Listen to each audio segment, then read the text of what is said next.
Shaserine mwananje uricunga, Shaserine mwananje uritunga, narakweretse umwongo uhuma n'ubudahuma, ntuzukomogwe na buma uriga kunuma, ntujari ca giti cakuriye mu babanji, Shaserine mwananje uricunga, Shaserine mwananje uritunga. Hello guys, hope everybody is doing great. My name is Speedo, as you know me. Ni Tasis Hope Ministry TV nkuko musanzwe mubizi. Uwo musi turi kumwe na BELSON, twagiye muri ya trip namwe ndababwira kuva kare mu introduction. Urema nako twamaze gushika ku mazi maremare. Mbe twita mazi maremare. Reka tuyite Tanganyika kubera ko basanzwe bayizi. Rero ni Tasis Hope Ministry, uwo musi turi mu kadetante nkuko bari mubizi. BELSON aheruka gusohora indirimbo iyo twavuga impanuro iri mu bintu byinshi ku mwana uwurongoye ishirahamwe Tasis Hope Ministry. Bega BELSON, wewe uwo musi twaje ngaha, twagiye muri piscine, twoze, twagize utuntu dutandukanye, twaryohewe. Uwo musi wawufashe gute nko muri wewe? So uyu munsi kuri je nawufashe nk'umunsi w'agaciro kanini cyane, kuko inyuma yo gusohora Shaserine song niwo mwanya niko karyo turose kuguhura hamwe, ngo twirimbuze ku byo twakoze vyiza, tukaba turi muri relax, ibintu bikaba biryoshe sana, ibintu bikaba biryoshe ni kuri beach nziza sana turiko Tanganyika. Wewe urasohoye indirimbo ya Shaserine, urayihejeje.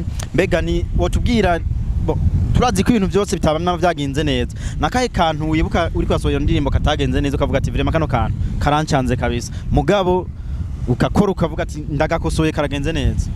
So akantu kangoye muri Shaserine ikintu cangoye muri Shaserine muri make nikijanye n'ibihe, ibi bihe tugezemwo, usanga amatara yacitse muri studio mukarindira amatara kanka kuza kabisa, nico kintu cara nkozeko kabisa. Mbega BELSON ni ryari akompoza indirimbo? Ni muhe mwanya? Turazi ko ari mu gitondo saa 6 mwijoro, ni ryari uvuga ati je ndi muri mood ndashaka kompoza indirimbo? So je indirimbo ndayikompoza simvuga ngo ndayikompoza bivanye n'amasaha runaka, ariko indirimbo nkunda kuyikompoza bivanye na inspiration mba ndimwo muri ico gihe, bivana na inspiration mu mwanya wari we wose inspiration ije canandika.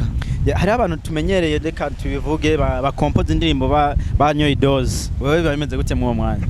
Oya je kugira nkompoza indirimbo ntibinsaba kunywa ikintu na kimwe, canke ntibinsaba kuba mpaze canke shonje, ahubwo kwandika indirimbo bivana na inspiration mood mba numvise injemwo, kuko ni ibintu umuziki ni ikintu kikubiramwo kikakubiragiramwo, hamwe wumva ico kintu kubw'ubwiza bwacu utagikoze wo buhomvye mu buzima bwa kariyere yawe. Mbega BELSON baramwandikira indirimbo akaririmba canke nawe asanzwe yandikira abandi?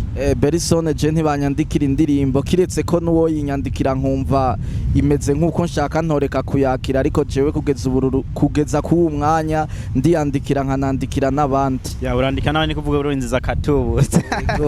BELSON araririmba indirimbo ya Shaserine, katubanze tugaruke. Urayiririmbye, urayihejeje, nikiye kintu wabonye ati je indirimbo ishobora kongeza ku mwanya n'umwanya?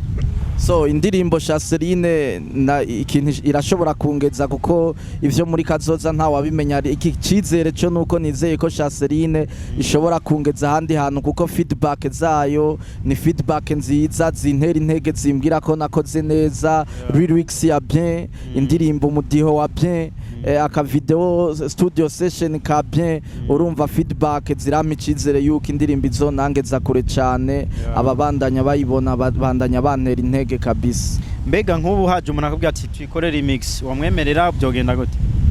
So ubu indirimbo Shaserine deja yaramaze kuba yarasohotse, irafise uwo yegukira, urumva ugo ruhusha rufise uyegukira nyeneyo niwe yovuga ati, akavuga ati yego nimuyikore canke nimuyikore, kuko ubu kugeza ubu ntikirigwanje, kuko ntiri no ku rubuga rwanje, iri ku rubuga rwa Tasis Hope Ministry. Ngabo bishoboka kuba yaguha gatubutse?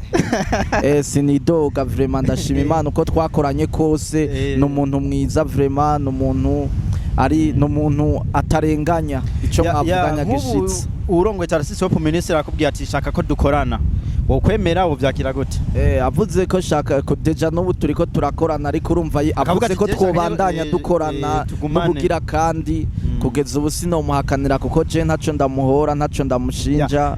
Nakahe kantu wovuga ko ibi bikorwa bihejeje gukoreka uwo munsi? So akantu novuga ku bikorwa bihejeje gukoreka uwo munsi nuko noshima cane nomushimira cane nyakubahwa Tarsisi ahasanzwe atumbereye ahari hose kuba yatwiyumviriye kakadushimira kubw'ibikorwa twakoze n'umutima w'urukundo wo kwibuka gushima uwo mwakoranye. Si benshi bikunda gushikira keshi umuntu yo mukoranye aca avuga ngo twavanye ariko kugira uwundi mutima akavuga ati twibuke ivyo twakoze n'ikintu mushimira cyane.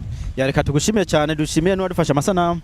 Murakoze cyane kandi arabizi gose, arabizi cyane n'umuhinga w'amasanamu. Tumushimiye cyane Justin, tumushimiye cyane bakunzi batasiso ku minsi mwana muri following mga like sabone na subscribe canke bivana ukuntu telefone yawe kwafisha canke imashini yawe kubwira ugiye na comment canke usangize n'abandi kugira ngo babone ko ariho turi.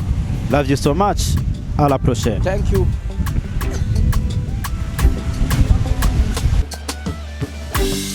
Shaserine mwananje uricunga, Shaserine mwananje uritunga.